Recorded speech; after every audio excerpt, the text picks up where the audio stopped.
Hey, welcome back. We had a question come in. I actually had it come in twice. So actually, someone from made a comment, asked a question on our YouTube, and then someone in our someone today in a one-on-one call, he kind of had a similar question. So I figured, you know what? Let me make a video on it.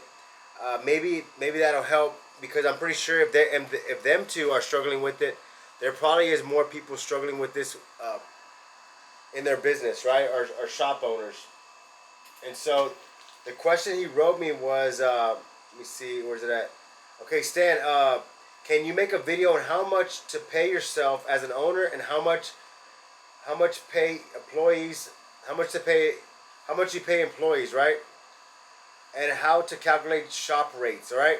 So first of all, let's talk about shop rates first, right? So shop rates, let me get something to write with here, make some notes. So shop rates is going to be general what the market is, right? So you can actually call a couple shops in your area and you can say, hey, what it's going to be, what's your body rate, what's your paint rate, what's your mechanic rate, what's your frame rate, and what's your material rate. They also have electrical rate, they also have a structure rate. So just kind of say, hey, do you have a rate breakdown from your shop? And they'll be happy to provide that. And you might want to call another shop and see what their rate is, right? And basically what that is, that's going to be the market rate for your area. And so that's what insurance agents go by, so they go by that. But you want to make sure you're just consistent with everybody else, because look, if you don't even know what the market rate is and you're still charging $50 an hour, but market rate is 65, you're missing out on 15 bucks each hour. So make sure you call and you figure out, okay, what is the market rates, and let me figure that out. Okay, that's one. Okay, how do you pay yourself as an owner? So for a long time I was a sole proprietor, so I was actually like the everything was in my name, right? So the bank account was all combined together, right? So my business and my personal were all in one because everything was in my personal name, right? So I wanted to grow the business and figure out, how to take it to the next level. And what I had to do was I had to form an LLC. So we formed an LLC, and I'm an employee on the LLC. So the LLC pays me a salary every week. Okay, and you're saying, well, I just opened my shop. I don't have consistent that much income in. How can I put myself on a salary when I'm not even making that much? Or, I can't just make that big jump. Okay, this is probably what you'll want to do. Is you want to get your LLC formed first. Okay, the LLC shouldn't cost you more than $500 to do that. Okay, whenever you get the LLC, you're gonna get a tax ID number. You're gonna get an EIN number. Okay. With that EIN number, you can set up a bank account, a business bank account for your LLC. You can still have the current one you have right now, but set that up, okay? Because eventually we're going to transition over. Okay, so then you're going to work with your bookkeeper or CPA. You need to work with a bookkeeper or CPA to set up your payroll, okay? You're going to ask your bookkeeper, says, hey, I want to set up a salary amount each week.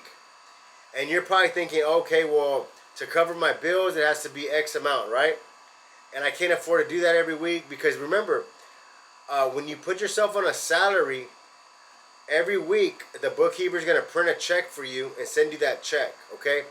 But when she sends you the check, she's also taking out taxes on that, right?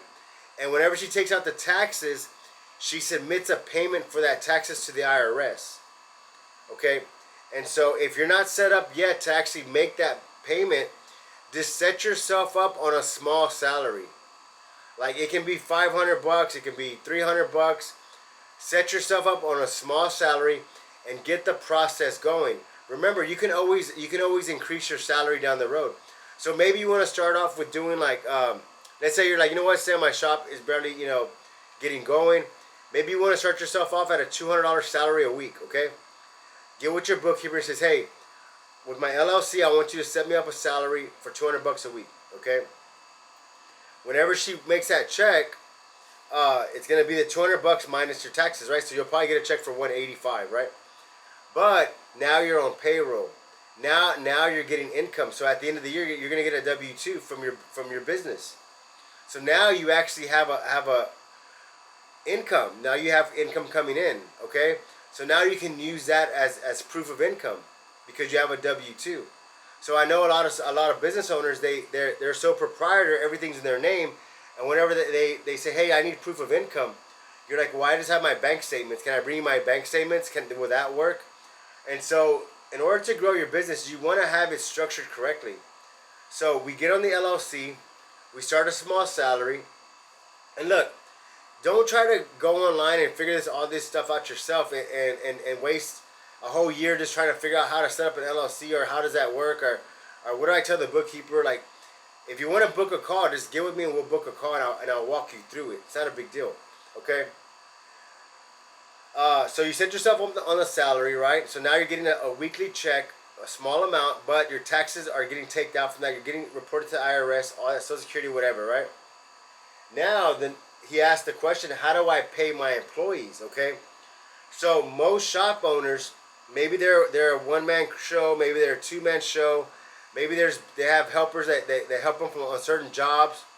So what I found a common mistake that most shop owners make is they'll quote a job, right? So for example, let's say someone wants to get their car painted, and they want to charge them maybe $3,500, right? Okay, they charge them $3,500. Okay, so the guy gives them half down, right? So that's, what is that? Like $1,700, right? $1,750, right? He gives them $1,750 down, right? And he says, hey, I'll give you half down and pay me the rest when I'm done. Okay, got it. He goes and buys materials. He kind of gets everything he wants. Now he says, well, I need some help, so I'm going to hire someone to help me. Well, how much do I pay the guy to help me? Well, let me pay him $400 a week to help me on this car, right? So now you're paying him $400 a week. Let's just say it takes 2 weeks. You paid him $800, okay? Remember, that's $800, okay? You don't know if that's the right amount or the wrong amount because you didn't do an estimate, okay? So what I want you to do moving forward is if someone says, hey, I want to pay my car, and you say, okay, I'll charge you $3,500, but let me do an estimate, okay?